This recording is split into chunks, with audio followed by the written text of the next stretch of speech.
옛날에 하우와 후직이라는 사람이 살았습니다. 두 사람 모두는요, 중국 사람인데 나란 일을 하는 자였어요. 그런데 둘 모두 나란 일을 하느라 너무 바빠 자기 집에도 가지도 못하고 가정에 신경도 쓰지 못하였습니다. 심지어 자신의 집 앞을 지나가는데도요, 집 안으로 들어가지 않았다라고 해요.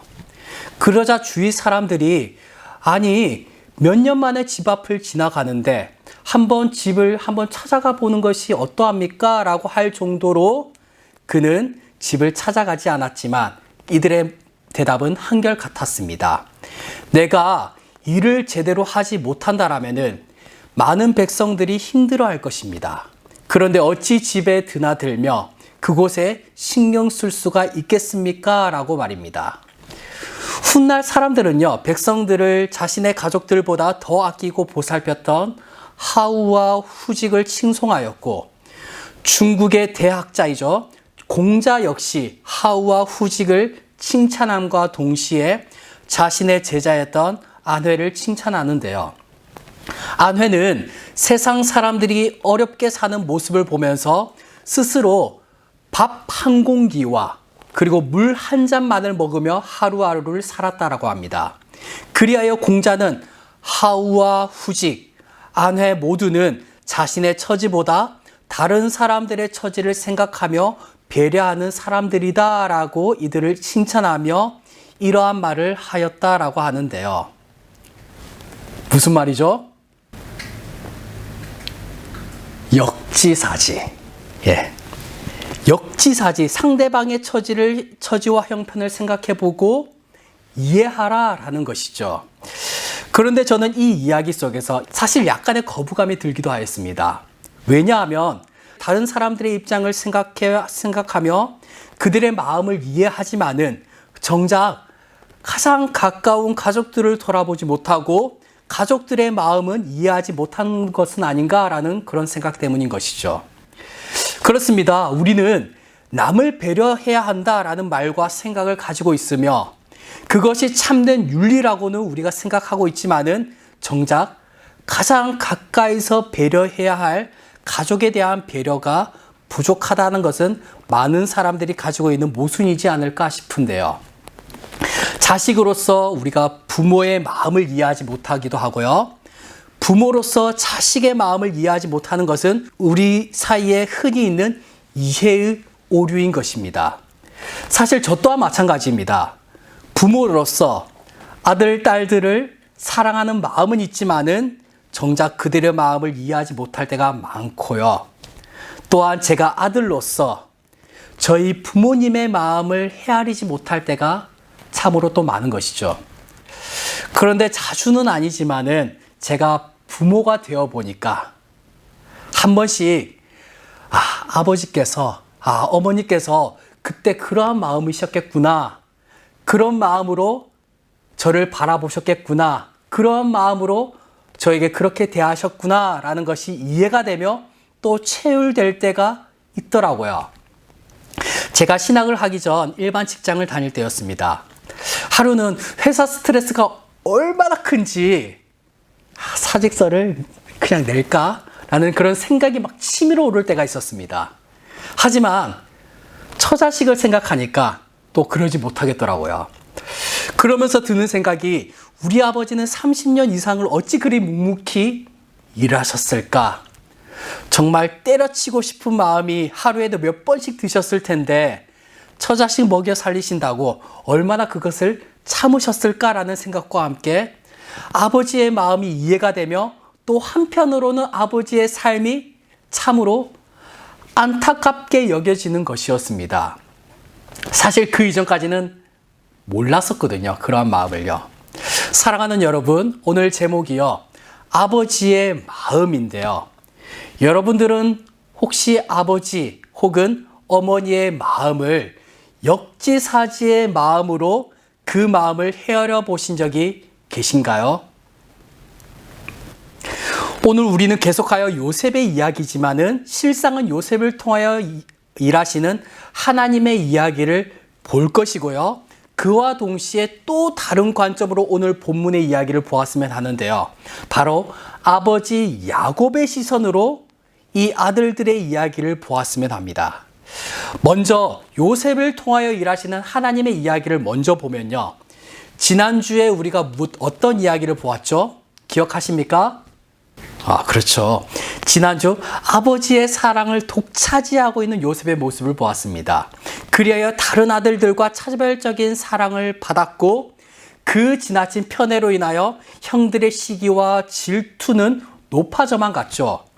그리고 그 미움의 마음이 절정에 달아오르게 하였던 사건이 바로 요셉의 꿈 이야기였습니다.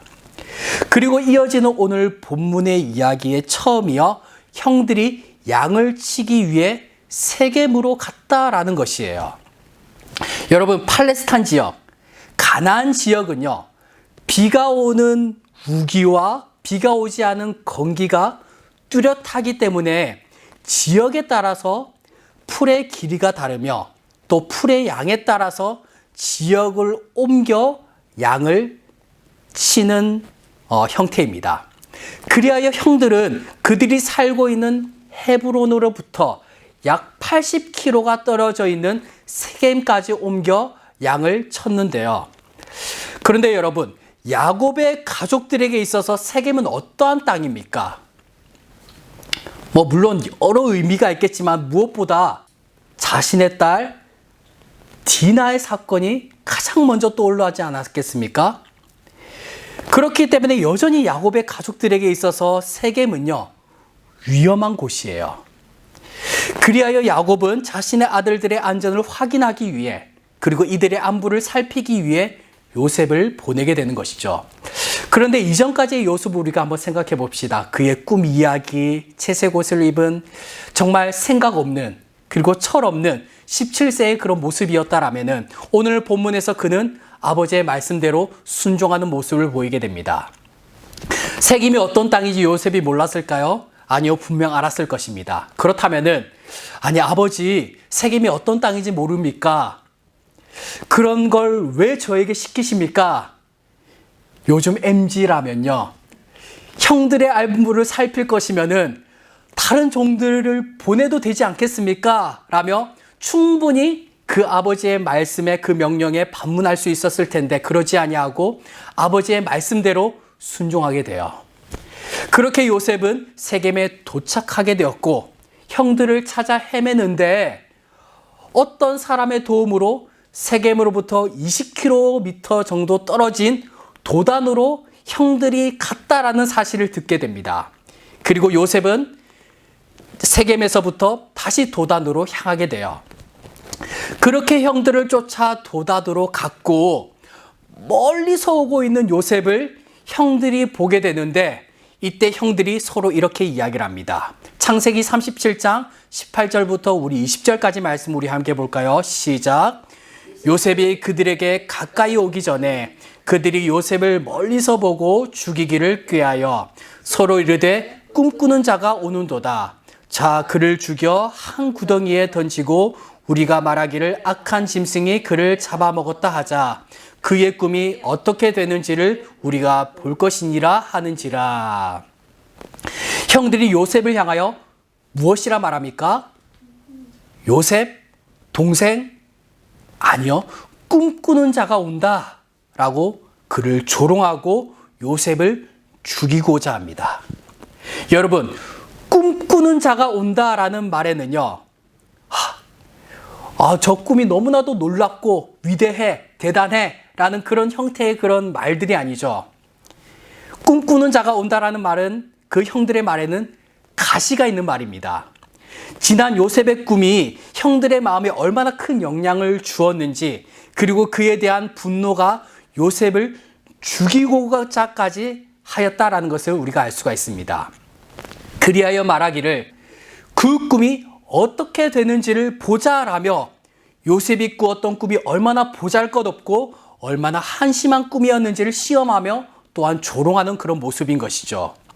여러분, 그런데 우리가 생각해 봅시다. 사람의 꿈은 비록 안 될 수도 있습니다. 안 이루어질 수도 있지만요, 하나님의 꿈은 반드시 이루어진다라는 사실을 여러분들 믿으시기를 바랍니다.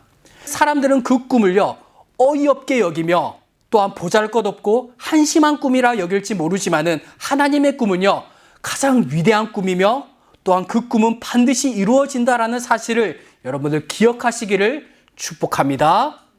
하나님의 말씀을 따라서 방주를 만드는 노아를 사람들이 볼 때 얼마나 한심하며 얼마나 어이없게 바라보았겠습니까? 이들이 바라보는 그 현실 속에서 방주를 만든다? 비가 전혀 오지 않을 것 같은 그 날씨와 환경과 현실 속에서 그들이 바라보는 노아의 모습은요, 참으로 바보 같아 보였을 것입니다. 우리의 삶 또한 마찬가지 아닐까요? 야, 현실을 봐. 하나님이 어디 있어? 눈에 보이지 않잖아. 현실을 봐. 부활이 어디 있어? 천국과 지옥이 어디 있어? 라며 우리의 믿음이 보잘것없고 한심한 소망쯤으로 사람들이 여길지도 몰라요. 그런데 눈에 보이는 현실이 다가 아니라는 것입니다. 그 현실 너머에는 실제가 있다라는 것이에요. 오늘 형들의 안부를 살피기 위해서 요셉이 도착하였던 곳은 도단이라는 곳입니다. 그런데 그 지명을요, 성경 전체에서 딱 2번 볼 수가 있는데 오늘 본문 요셉이 도착하였던 도단, 그리고 또 한 군데는 아람 군대와 북이스라엘의 전쟁 중에서 계속하여 아람 군대의 전략이 북이스라엘에게 탄로나는 이야기 속에서 볼 수가 있습니다. 그러자 아람 왕은요, 이 모든 것이 엘리사의 영향이라는 사실을 알게 되었고 엘리사를 잡고자 엘리사가 살고 있는 성 주위를 둘러싸게 되어 그 성이 바로 도단성이죠. 그렇게 현실은요, 엘리사와 사환이 살고 있는 도단성 주위로 아람의 군대가 둘러싸게 되지만은 실제는 무엇입니까? 하나님의 군대가 그 성 주위를 가득 메어서 싸고 있는 것입니다. 오늘 도단에서 요셉의 형들은 그 꿈이 어이없이 무너지는 현실을 바라보며 그 꿈을 조롱하고 있습니다. 그 꿈이 어떻게 되는지를 우리가 볼 것이니라 라고 말입니다. 그리고 그 과정 속에서 요셉을 구덩이에 던져 죽이고자 하지만은 먼저 맏아들 르우벤이 이를 말렸고요. 이어서 넷째 아들 유다가 말리게 되죠. 이때 이스마엘 상인들이 지나가자 요셉을 은 20에 팔게 되고 요셉은 애굽의 종으로 팔려가게 됩니다. 이러한 요셉의 이야기는요, 단편적으로 비극적인 현실처럼 보이지만은 실제는 여러분들 무엇입니까? 이 이야기의 실제가 무엇이에요? 우리는 이 비극적인 현실을 어떻게 바라보십니까? 이 성경의 전체를 알고 있는 우리가 바라볼 때, 아, 요셉의 꿈이 끝났네. 아, 하나님의 꿈도 어쩔 수가 없구나. 아, 이제 요셉의 비극이 시작되는구나. 라고 생각하는 것이 아니라 우리는 아, 드디어 하나님의 꿈을 이루기 위한 하나님의 인도하심의 시작이구나. 이 사건을 바라볼 때 이스라엘 민족을 구원하기 위한 하나님의 계획의 시작이구나. 그 꿈의 시작이구나. 라고 우리는 생각하지 않습니까?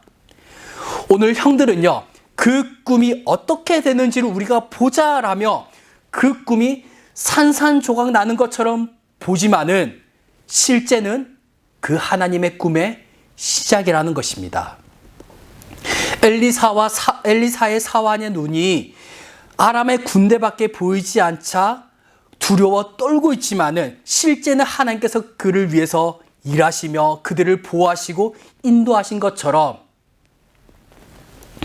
현실은 막막하다 할지라도 그 현실 너머의 실제는 하나님께서 일하시고 계신다라는 것이에요.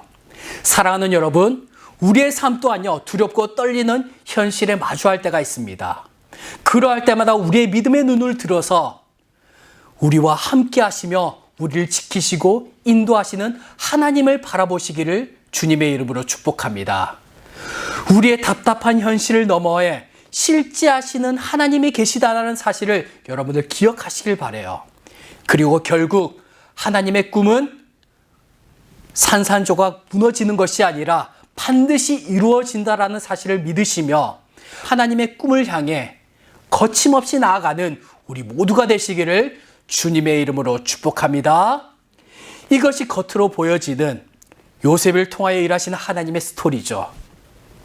그런데 앞서 또 다른 관점에서 우리가 이 말씀을 그리고 아들들을 보자라고 했는데 바로 아버지 야곱의 시선으로 이 아들들의 이야기를 보자라고 말씀드렸습니다.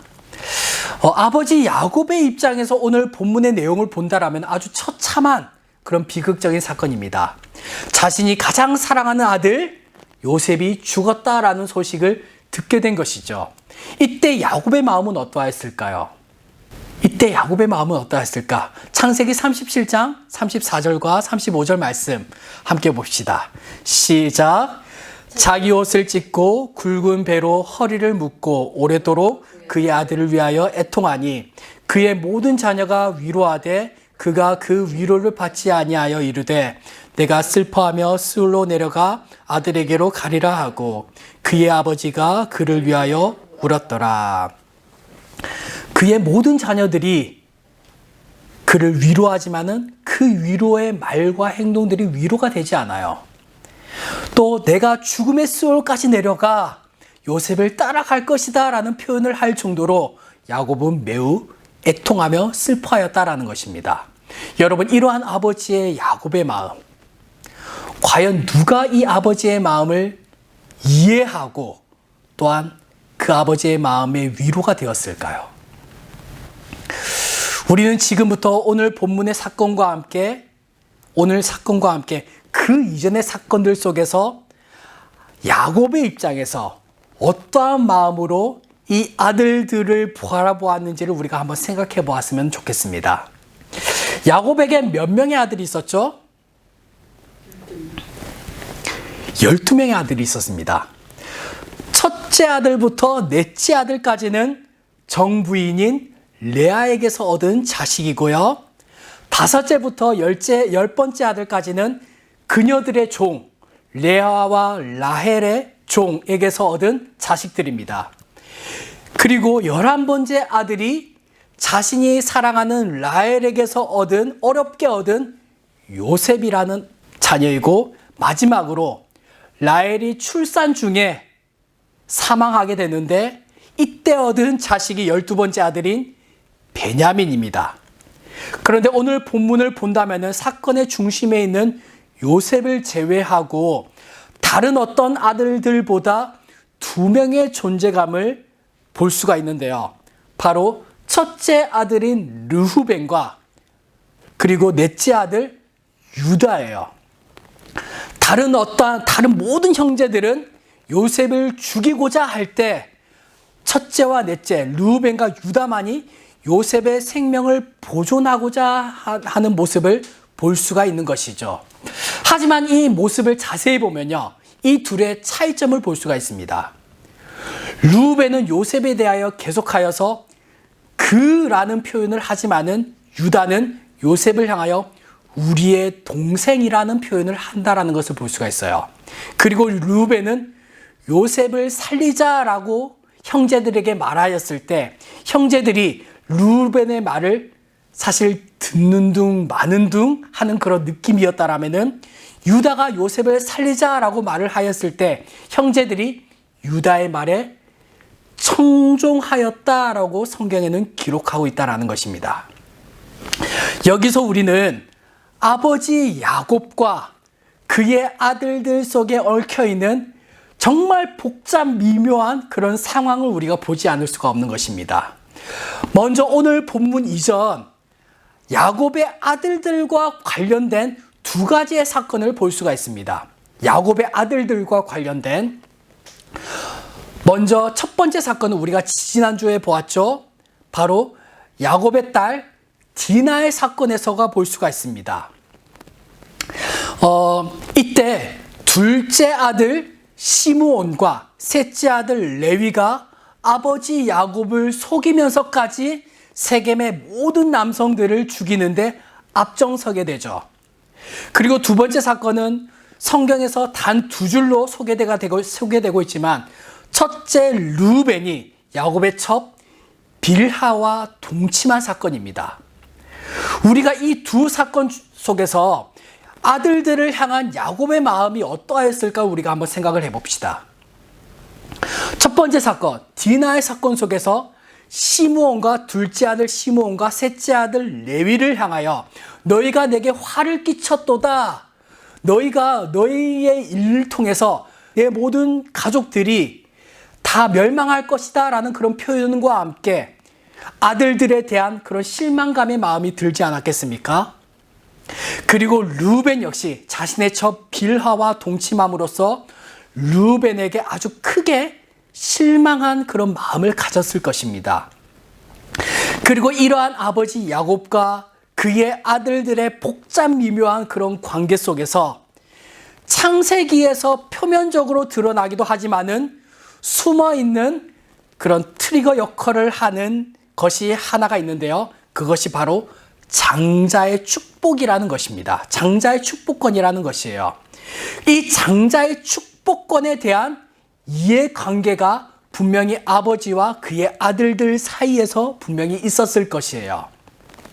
자, 이러한 복잡 미묘한 관계 속에서 요셉을 그의 아버지에게로 돌려보내자라는 장자 르우벤의 말에는요, 아버지의 첩과 동침함으로써 자신에게 실망한 아버지에게 장자의 축복권을 확실히 얻고자 하는 그런 점수를 얻고자 하는 방법으로서 요셉을 살리고자 하지 않았을까라는 것입니다.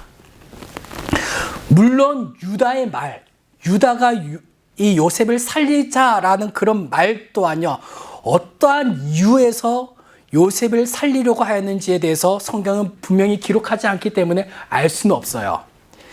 하지만 자신의 이익을 위해서 요셉을 살려 아버지에게로 돌려보내자라는 르우벤의 말이 안 먹히자 우리 동생을 다른 곳에 팔자라는 말을 통해서 요셉의 생명을 살린 유다의 모습은요, 조금은 진정성 있는 모습이다라는 것이에요. 그리고 이 진정성은 아버지 야곱을 향한 마음에서 또한 볼 수가 있는 것인데요. 시간이 흘러서, 아주 시간이 흘러서 그의 아버지가 사랑하는 막내 베냐민을 애굽으로 데려오라라는 애굽의 총리의 말에 아버지의 마음을 먼저 헤아리기도 하며 자신의 목숨을 걸어서라도 아버지가 사랑하는 베냐민을 지켜내려는 그런 유다의 모습을 보게 되는 것이죠. 그 유다의 진정성을 보게 되는 것입니다. 이렇게 아버지 야곱의 마음을 헤아리는 모습, 누구에게 있었다고요? 바로 유다에게 있었다라고요. 그 모습 때문이었을까요? 유다를 향한 아버지의 야곱의 축복으로 인하여 만왕의 왕이며 구원자 되신 예수님께서 유다의 혈통을 통하여 오는 그런 놀라운 축복의 통로로 쓰임받게 되는 것입니다.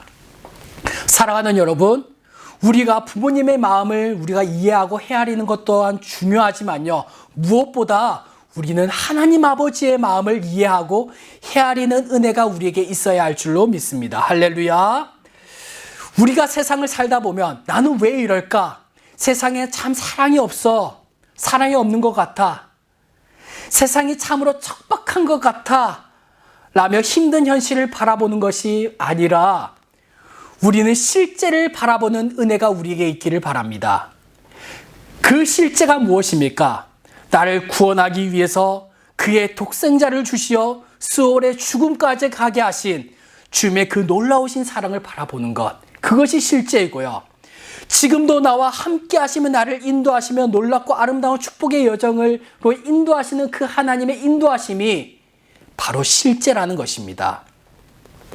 우리가 하나님 아버지의 마음을 이해하고 그 마음으로 우리가 세상을 바라보며 생각해 본다라면요, 그 모든 것이, 그 모든 한순간 한순간 그 모든 것들이 하나님의 은혜가 아닌 것이 없는 것이에요. 비록 현실은요, 문제투성이라 할지라도, 비록 나의 상황은, 나의 모든 꿈은 산상조각 난 것처럼 보일지 모른다 할지라도 현실이 아닌 그 현실 너머의 실제는요, 그 꿈을 아름답게 빚어나가시는 하나님의 일하심을 바라보게 될 것입니다. 오늘 본문의 요셉처럼 그 요셉의 현실은 비록 종으로 팔려가고 그리고 심지어 감옥에 갇히는 그런 현실을 맛본다 할지라도 그 현실 너머의 실제는요, 하나님의 인도하심이 있는 것이에요. 하나님의 꿈이 있는 것입니다. 그리고 그 꿈을 반드시 하나님께서 이루신다라는 사실을 여러분들 믿으시길 바라요. 우리 모두 나의 시선이 아니라 하나님의 시선으로 우리가 세상을 바라보며 하나님 아버지의 마음을 품고 세상을 살아감으로 하나님의 기쁨이 되고 하나님의 영광이 되는, 그리하여 하나님의 일하심과 하나님의 인도하심을 받는 우리 모두가 되시기를 주님의 이름으로 축복합니다.